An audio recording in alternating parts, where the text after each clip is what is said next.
So today I'm behind the wheel of the 2021 Jaguar F-Pace R Dynamic S, and I'm going to take some time to go through the interior of this thing. So starting as I normally do from left to right. Over on the left on the door, you have your window switches, you've got rear mirror adjust. Up here you've got your door latch and your door locks. Tucked right here, you have a trunk release, as well as the dim level for the gauge cluster. Moving to the gauge cluster, it is a full crisp digital display.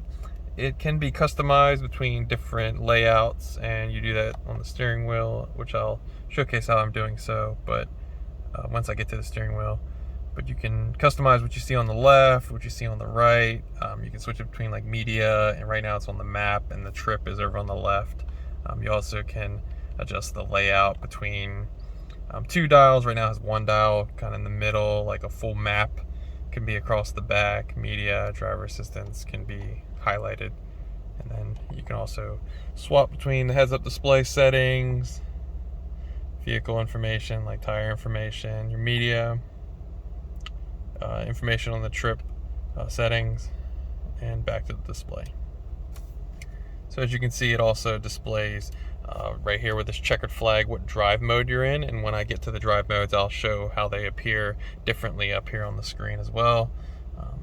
You have your mileage digitally represented bottom. Inside for this current layout, inside the one gauge you got fuel as well as the temps, and in the middle it shows you what the speed of the current road you're on as well.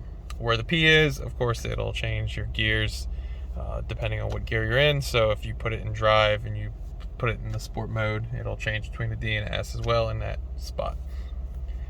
But moving back to the steering wheel, how I was kind of selecting everything over on the left is this kind of toggle right here. So if you click down on it, pops everything up, and then you can go left, right, and up, down with the little toggle.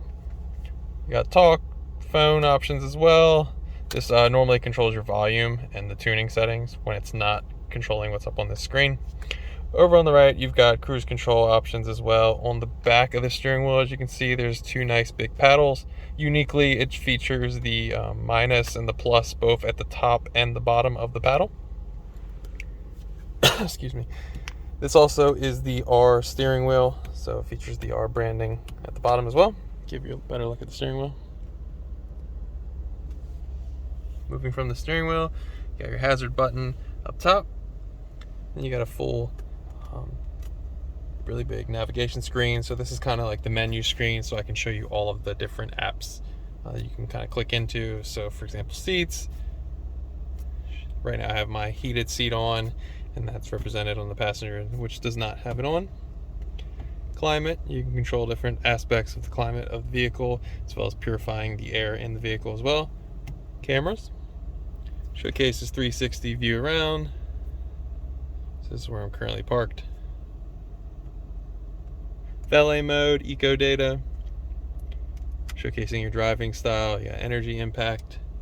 You can provide you some eco tips, telling me to improve feedback, apply accelerator smoothly and progressively. I'm sure that's kind of the information of the previous reviewers of this vehicle as well, not just my driving style. History. Then you got dynamic eye.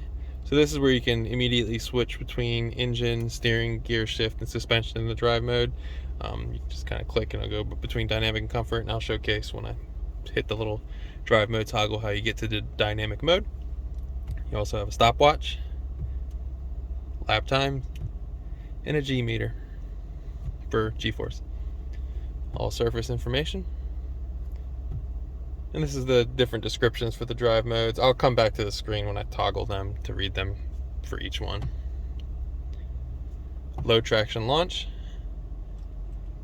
To activate, ensure the following: vehicle is stationary, foot off the accelerator, activate drive mode, and off of the descent control.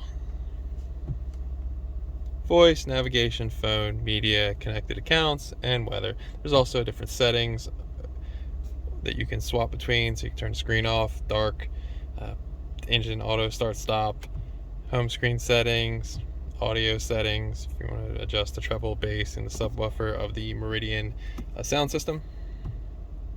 And then just kind of an all generic settings screen. Connectivity, vehicle for driver's assistance, the lighting of the cabin. You can kind of adjust everything like you normally can in many other vehicles. Languages, keyboards, the apps, notifications, and software updates of the vehicle, which was last updated in November 2021. It's kind of everything it's got going on in the navigation screen. Below that, you got your normal HVAC controls. The knobs are unique, so right now if I'm just adjusting the temperature. As you can see, it has directions, so if I push it, now I can adjust the heated seat and ventilated seat. So if I go over, it's going to start, now the blue is lining up, so I'm going to kind of ventilate and cool my seat, and then now it's heating my seat again.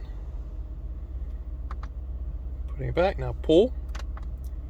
That's for the fan of the normal HVAC controls. You can control it with this. Now obviously the driver and passenger can control their own. Right now they're synced up.